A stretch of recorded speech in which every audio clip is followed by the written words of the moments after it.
The silence of the house was the first thing Elias noticed when he returned home early that Tuesday. A heavy, velvet-like stillness that usually suggested a peaceful afternoon in their suburban sanctuary.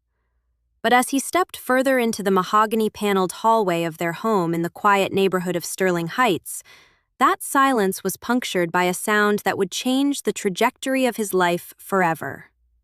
From the kitchen, the muffled, trembling voice of his wife, Julianne, drifted through the air like a cold, unexpected draft.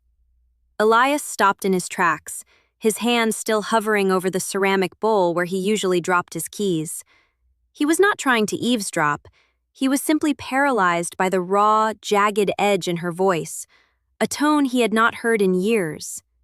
Julianne was on the phone with her sister, and the words she spoke were not the polite, measured sentences she traded with him over dinner. They were a confession, whispered with the intensity of a desperate prayer. She spoke of a suffocation that went beyond the walls of their beautiful home. She described the weight of his presence as a physical pressure on her chest, a constant reminder of a life she no longer wanted to lead. She confessed that every morning when she woke up next to him, she felt a wave of resentment so profound it made her feel physically ill. She did not hate him, she explained through tears. She hated the version of herself that existed only in relation to him. She wanted her freedom, her breath, and a life that was not defined by the quiet expectations of a marriage that had turned into a hollowed-out shell. Standing there, Elias felt the air leave his own lungs. The words hit him with the force of a physical blow, yet they were delivered with such agonizing sincerity that he could not even find it in himself to be angry. He stood frozen, listening to her describe him as a jailer who did not even know he held the keys.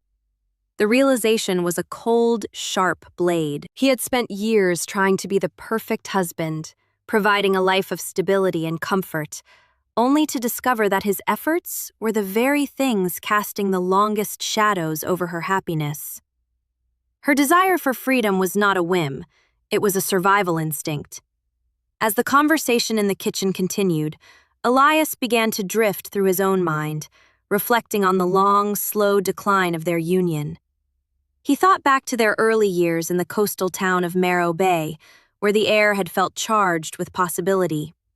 Back then, their silence had been a form of communication, a comfortable shared space where words were unnecessary because their hearts were in sync. But somewhere over the last decade, that silence had shifted. It had transformed from a bridge into a wall. He remembered the dinner parties where they performed the roles of the happy couple, their smiles choreographed and their anecdotes polished until they shone with a false brilliance. They had become a museum of a marriage, a collection of artifacts and memories that looked beautiful from a distance, but lacked any living warmth. He realized now that he had been complicit in the charade, choosing to ignore the fading light in Julianne's eyes because acknowledging it would mean admitting failure. He had mistaken her compliance for contentment and her quietness for peace. Every vacation they took, every piece of furniture they bought, and every anniversary they celebrated had been a brick in a fortress that was slowly crushing the woman he loved. The resentment she felt was not a sudden storm. It was the result of 1,000 small erosions, a decade of self-sacrifice that had finally reached its breaking point. He understood then that the greatest act of love he could offer her was no longer his presence, but his absence. The thought was terrifying, yet it carried a strange, crystalline clarity. He could stay and fight, he could demand counseling, he could beg for another chance, but doing so would only prove her point. It would be one more demand on her spirit, one more obligation she would have to fulfill. If she wanted freedom, he would have to give it to her, without making her ask for it, without making her feel the guilt she so clearly carried. Elias moved with a ghost-like quietness.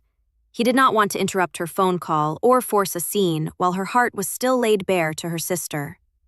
He retreated to the master bedroom, a room that now felt like a stage set for a play that had closed months ago. He pulled a single, scuffed leather suitcase from the back of the walk-in closet. He did not pack everything.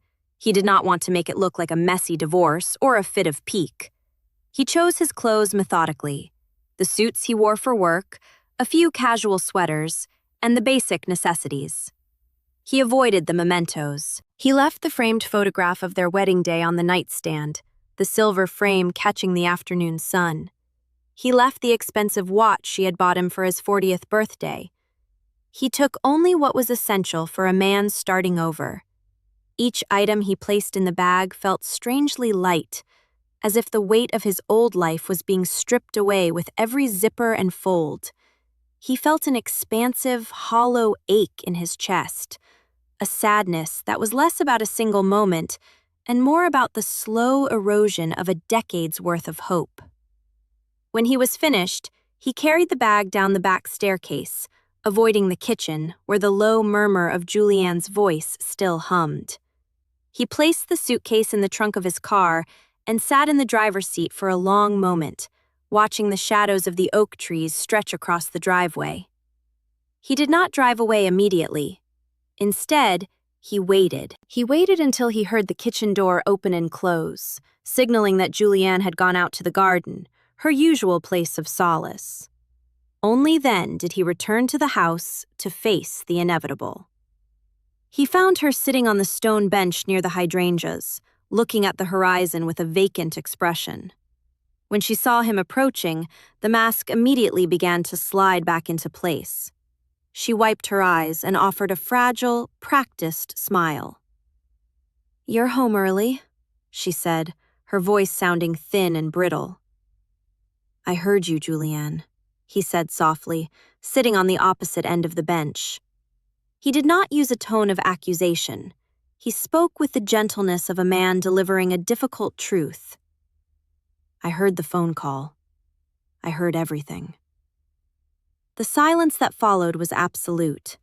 The mask did not just slip, it shattered. Julianne's face went pale, and for a moment he saw a flash of pure, unadulterated terror in her eyes, the fear of a woman who had been caught wishing for the impossible.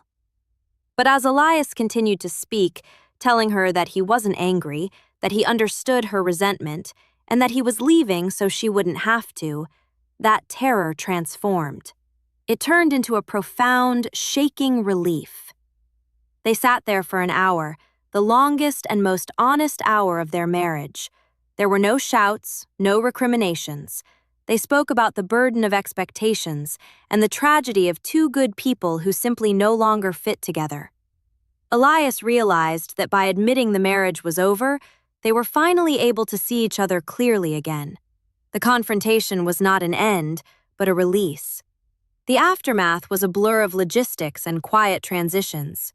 Elias moved into a small, sparsely furnished apartment in the city, a place that smelled of lemon polish and possibilities. The first few nights were the hardest. The silence of the new space was different from the silence of Hawthorne Lane. It was a productive silence, one that forced him to confront his own identity outside of being a husband. He learned the sound of his own thoughts again, unburdened by the constant, low-level anxiety of trying to please someone who couldn't be reached. He heard from mutual friends that Julianne had changed too. They said she looked younger, that she had started painting again, and that the heavy cloud that seemed to follow her had finally dissipated. It was a bittersweet peace. Elias often sat on his small balcony, looking out at the city lights, feeling the sting of loss, but also the profound satisfaction of having done the right thing. He had lost his marriage, but he had saved two people from a lifetime of quiet desperation. He had sought peace, and in the end, he had found it in the most unexpected way. By letting go. The resentment that had once filled their home was gone, replaced by a distant, respectful grace. They were no longer a museum. They were two separate stories, finally allowed to write their own next chapters.